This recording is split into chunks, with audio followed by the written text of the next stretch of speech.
Welcome back, everybody, to the Professional Wrestling Experience on ChicagolandSportsRadio.com.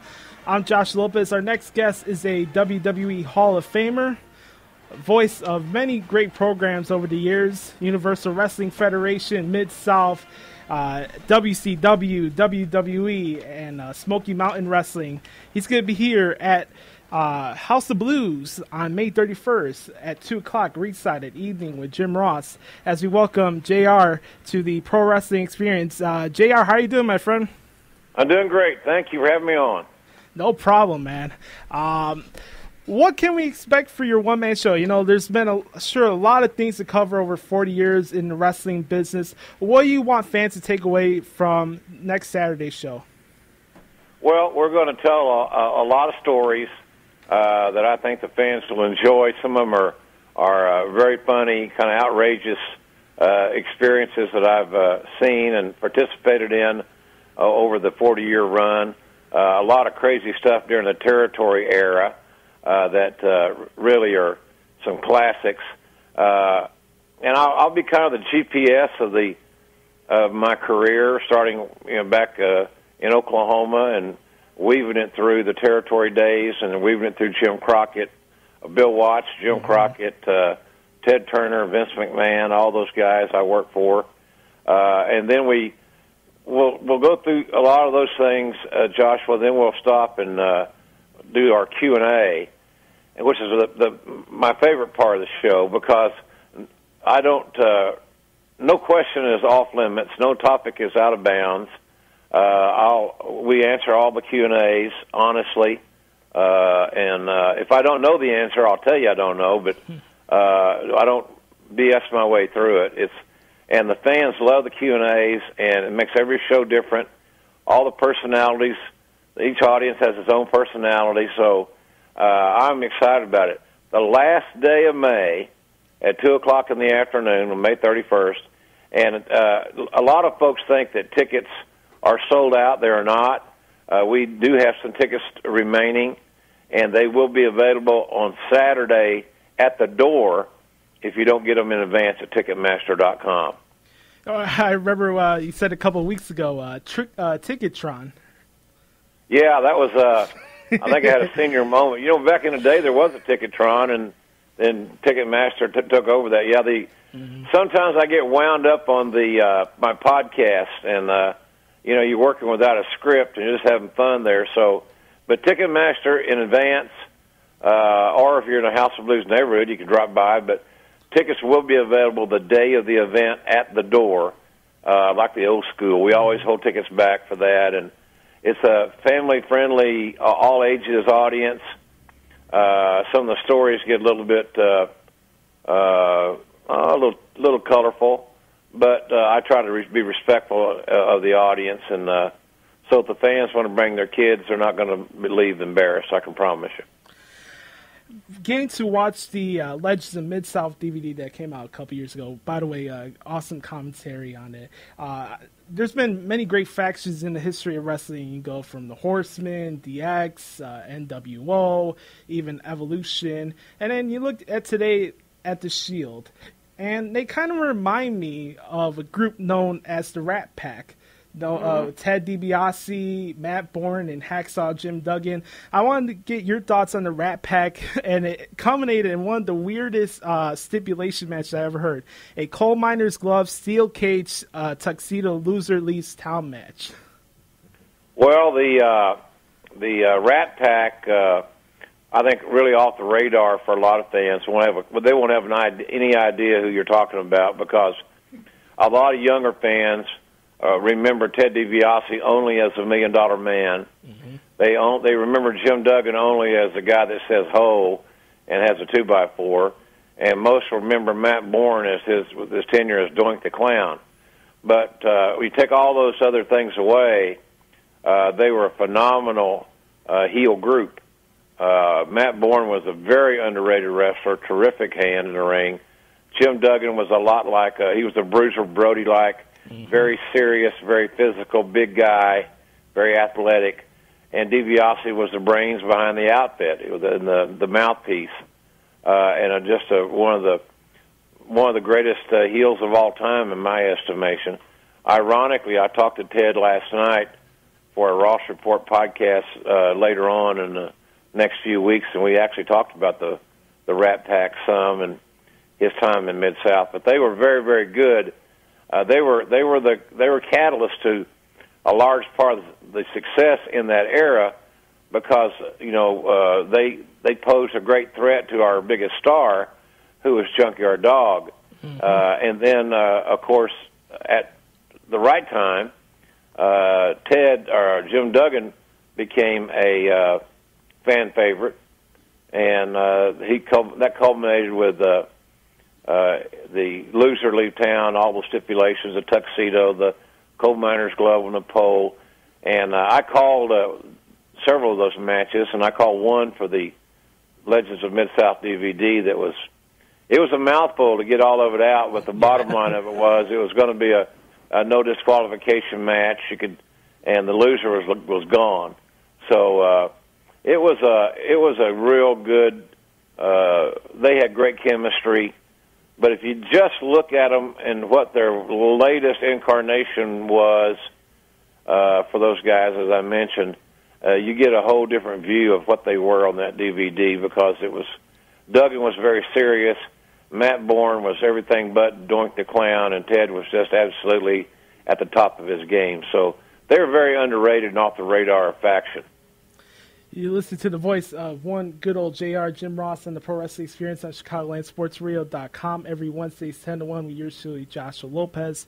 Don't forget, JR will be at the House of Blues next Saturday, May 31st at 2 o'clock, a ringside evening with Jim Ross. And also check out his great articles on Fox Sports 1 and also jrsbarbecue.com. And if you have any questions or want to give JR a shout out, give him a tweet at JRSBBQ. Now, being a fan of wrestling business, I've been watching it since I was 3 years old. It was right before the Attitude Era. I think it was 1997, if I'm not mistaken. And watching the business ever since and doing my research. There's been kind of I think more than ever, there's been more of a disconnect with the product, with fans alike. I think there's more negativity than there's ever been in a while. I don't know if you see a different time with that, but do you think it's harder now for people to digest or stomach through a long feud or get accustomed to a new character? Well, it's an interesting question. I think that the biggest issues facing the business today is just the fact that there's not a lot of depth in the main event level of talent, and I think that's something that many of us projected years ago when the territories faded away.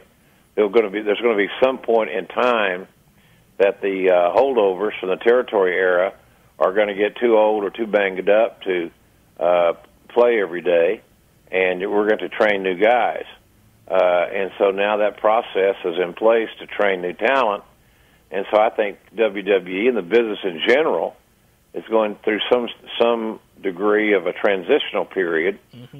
So you're getting new talents that people aren't totally familiar with. There's new talents that are still refining their game and learning their way. And then you have a fan base where many of them are huge consumers of internet information and social media activity, so they're privy to a lot of information, and they don't have a lot. And some of them seemingly don't have a lot of patience. So the long, well-told, long story arcs of two rivals competing over a long period of time is more difficult and challenging to pull off in today's world for in some areas. I still think it can be done if it's well produced and the stories are kept fresh.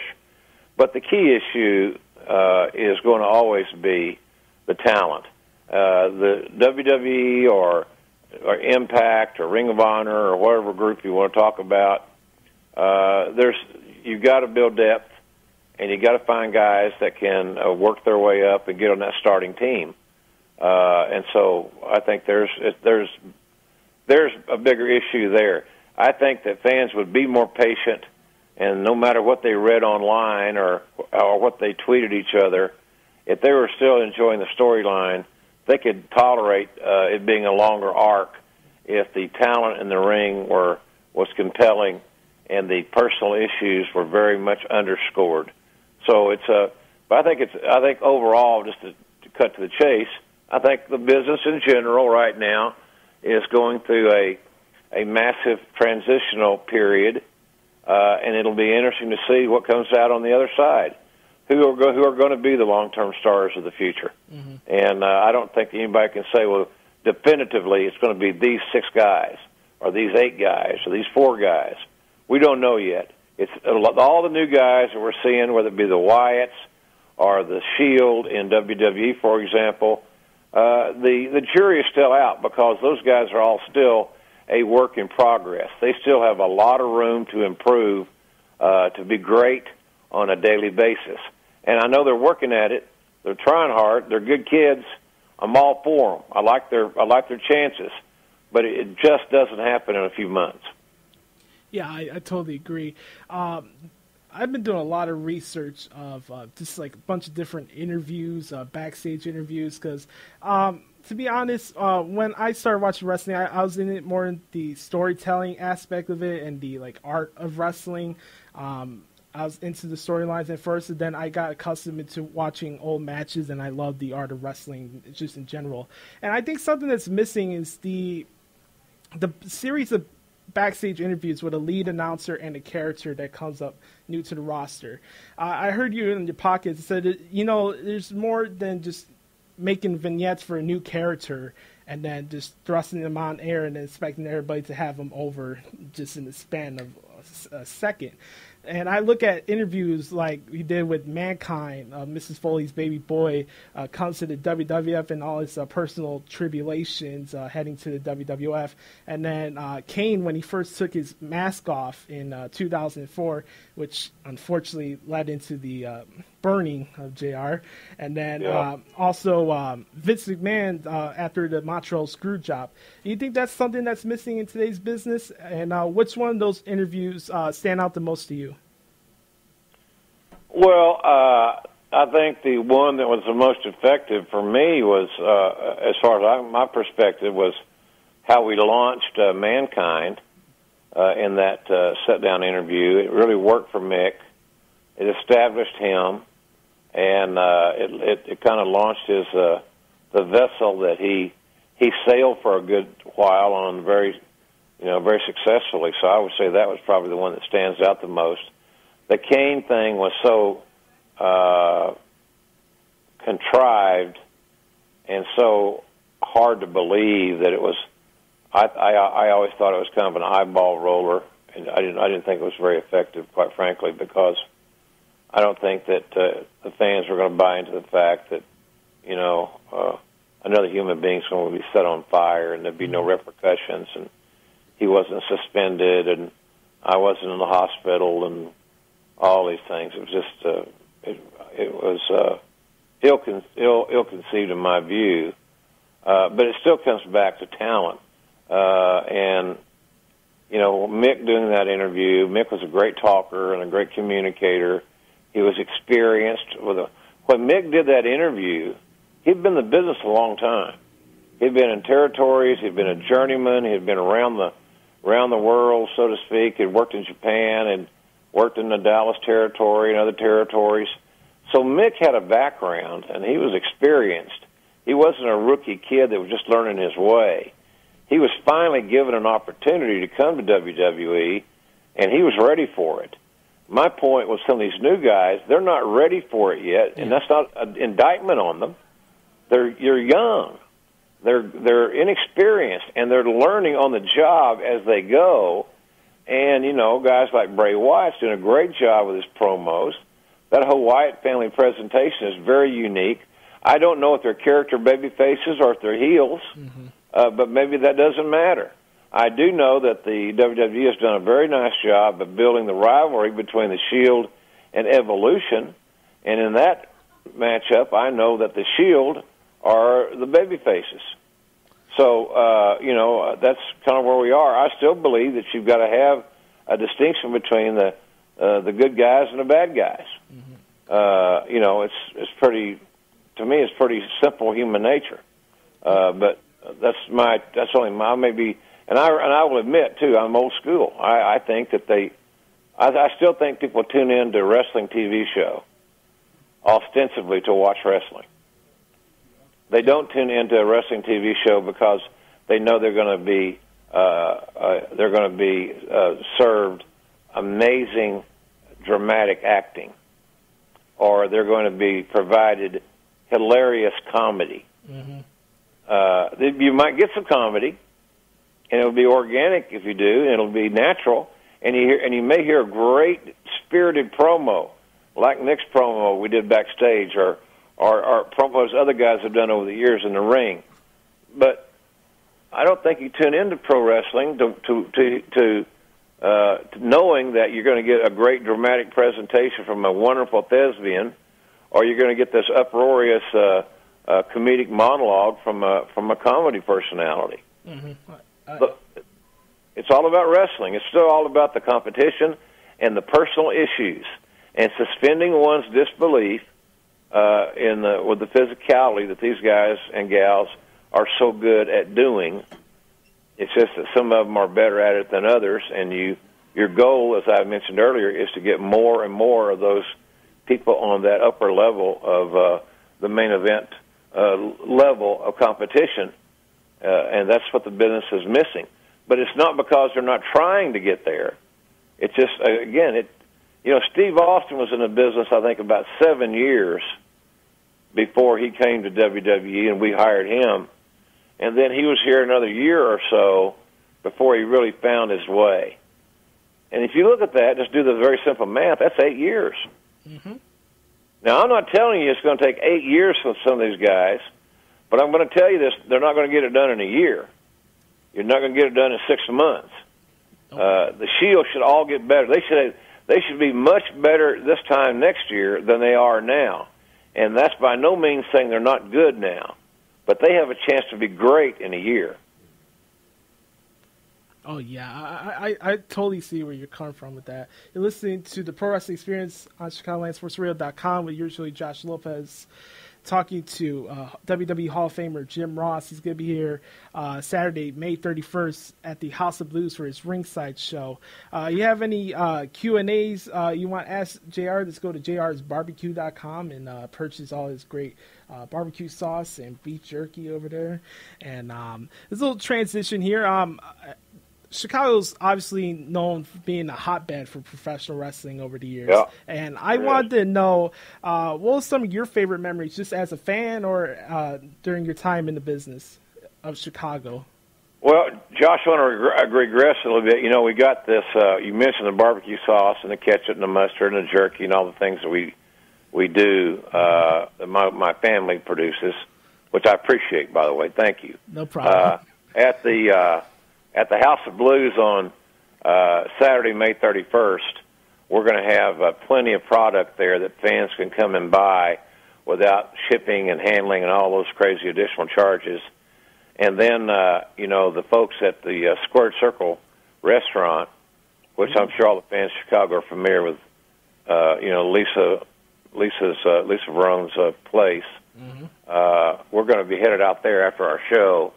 I may be out there more than once because they got too much good food that I want to try. And she was one of my girls I hired, and I just think the world of her. She's like family. And so they also sell our products in their store, in their restaurant, which is cool for folks in the Chicagoland area. It's a great place for a wrestling fan to go watch wrestling and look at the memorabilia. They have great food and unique stuff. It's a really unique idea. They got a slobber knocker pizza. They got a JR burger that I can't wait to try. That I get people tweet me pictures of it all the time, and my mouth waters. So anyway, that's we're going to do that at our show. Have all those products at our show. Chicago, there's a lot of things. When I was a little kid, on an antenna on a certain night, we could actually get a Chicago station in Oklahoma late at night, and I guess it was wrestling from the Chicago Amphitheater, because it seemed like Dick the Bruiser was on about every week. Yep. So I remember that. I remember in '89, Crockett took his group to the UIC Pavilion, and I did the play-by-play with Magnum TA as my partner, and that card was headlined by Flair and Steamboat for the NWA title that Steamboat won. Had might have been the best match of the year in any company. Yep. It was really outstanding. I remember that vividly. That was 1989, and that was a big thrill for me as a broadcaster to call a match in Chicago with all its history. WrestleMania 13, I thought Bret Hart and Steve Austin had one of the best matches in WrestleMania history at WrestleMania 13. Ken Shamrock was a referee. And then on a personal level, and without sounding overly selfish, the night that it was announced that I was going to be inducted into the 2007 class of the WWE Hall of Fame was done in Chicago. And that was one of the most heartwarming and amazing moments of my entire career, anywhere, any time. So Chicago, to me, holds a very special place in my heart. That's not just me trying to sell tickets. I'm being very honest about that. It's a fun town to visit. You know, it goes without saying. And I got during the XFL years, I got to broadcast at Soldier Field, which I thought was just cool as heck. And then my broadcast partner for a lot of games in that XFL season was Dick Butkus. You know, arguably the greatest linebacker ever to play football in the National Football League, Chicago Bear. And then we were joined by Dan Hampton, another former Chicago Bear, on our broadcast team. So my Chicago experiences are diverse and very, very positive. And we just hope to add one more to that list on the afternoon of Saturday, May 31st.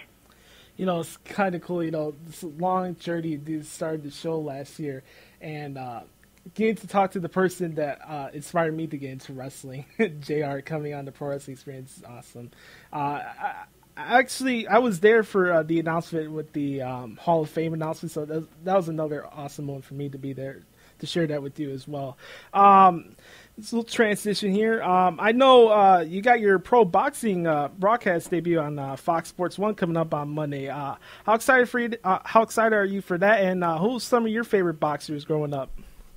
Well, I grew up in an era of great heavyweights. You know, Muhammad Ali was the man, and the promoters always kept trying to find the next great white hope, whether it be Jerry Quarry or George Chuvalo or Oscar Bonavena, you know, Henry Cooper, Chuck Wepner, all those guys. They were like a wrestling territory. You had the champion, then you had all these guys coming after him, and they all happened to be non-African American, and they were all trying. You know, every promoter was trying to find somebody that could, you know, silence the mouth of Muhammad Ali, who I got to know over the years, but I loved the heavyweights, and of course, Sugar Ray Robinson, arguably the greatest ever, skill-wise. But Mike Tyson, I consider Mike a friend, and I always loved. Mike's a huge wrestling fan. If you sat down and played WWF trivia against Mike Tyson, you probably are going to lose, because he is one of the great, real, legitimate wrestling fans from that era when he was a kid, as anybody I've ever seen. So I've been a boxing fan since I was a kid. My dad was a big boxing fan, and I'm going to do some play-by-play on the show on Monday. It's going to be basically the Golden Boy Promotions and Fox Sports 1's tribute to the troops, for the lack of a better term, because it's going to emanate from Fort Bliss, Texas, which is right outside of El Paso. Mm-hmm. So it's on in prime time, Fox Sports 1 this Monday, and I'm excited about it. I'm approaching like I did a pay-per-view, or I did the XFL, or anything. NFL, I worked for the Falcons for a couple of seasons. It's a matter of preparing and letting the story evolve and come to you. And remember, you're doing television and not radio. So I'm very excited about the opportunity. It'll be a first for me, and it's a kind of a dream come true to try my hand in another genre. So I'm excited. Both folks will tune in, and I know it's the same night that Raw's on. That's just happenstance, but certainly you could people could DVR it or TiVo it or whatever. Fox Sports 1 Monday night, Golden Boy Promotions. We got a title match, and I think one of the coolest things on there, I'm told, is they have 2 active military people going to fight that are boxers, amateur boxers that are qualified to get on this card. And I can only imagine what it's like to defend the country in Afghanistan or somewhere and then come back and live your dream as a boxer on a national television show. I just think that's the greatest thing in the world. So it's only going to be for the military, the military men and women and their families, and it'll be held at Fort Bliss. So it should be a fun atmosphere. You never know what to expect in these fights. So I'm pumped up about it. I'm ready to give it a shot, and I look forward to being a part of the saluting the troops and thanking them for what they do for us. That's the least we can do is entertain them on that one night. Listening to the Pro Wrestling Experience on ChicagolandSportsRadio.com with Josh Lopez talking to good old JR. One last thing before we have to let you go. 40 years in the wrestling business. I know you started out in 1974 going through Mid-South and Crockett and Vince. In 40 years, what's one of the main constants that's always remained true to wrestling in your eye, and what's like one of the biggest lessons you've learned in the past 40 years about wrestling?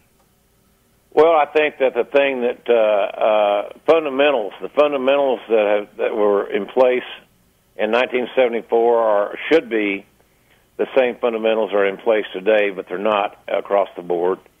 It's hard to be a heel in today's world, and heels are the straws that stir the drinks at any wrestling promotion. They've always been that way. And people can say, "No, wait a minute. Hulkamania was the biggest star in WWE, no doubt about it. But he had great villains. You haven't figured out how to do this a cappella.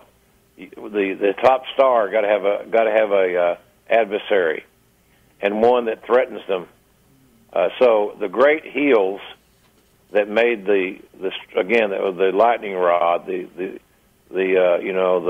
explosiveness that really sparked everything. I see a big void in the heels, and I think that and one of the reasons of that is that there are fewer rules to break nowadays than there used to be. Like, for example, real quick one here, 'cause I know we got to go. A clenched fist now is legal. Mm-hmm. For years and years and years, a clenched fist was illegal. I believe it should be illegal. I think it's a huge expose for a wrestler to mount the second rope and strike his opponent 10 times in the face, and it's always 10 times, and never leave a mark. They don't break their hands, they don't bloody a nose, they don't black an eye, they don't bust a lip, nothing. To me, it's ill-fated. It makes no sense. So I think the fundamentals of wrestling are always going to be in place. And with that said, I think it's always going to be important to have you pick your guy, but start out with a hero and a villain, and have them in a clearly defined personal issue. Very important. And the last thing is that the championships, you can't have too many of them. Too many of them, not good. And the ones you have all have to mean something. And if you have too many titles, and the ones that you do have don't have the credibility they should, you're taking a step backward. So those fundamental things, I think, are as true today as they were when I got in the business in 1974. As always, Jim, thank you so much for taking your time to hang out and talk with us. And we'll see you Saturday, May 31st for your ringside show. Okay, Josh, I appreciate you helping me out. And folks, remember, the tickets will be available at the door. If you join us, it's going to be fun. No host barred Q&A. There's some VIP tickets for meet and greets and photo ops and autographs and all that stuff. I love doing that thing, and it's somewhere down the road. I'm going to end up at the Squared Circle Restaurant to see my good friend Lisa. So I always enjoy seeing the fans of Chicago, and I hope that they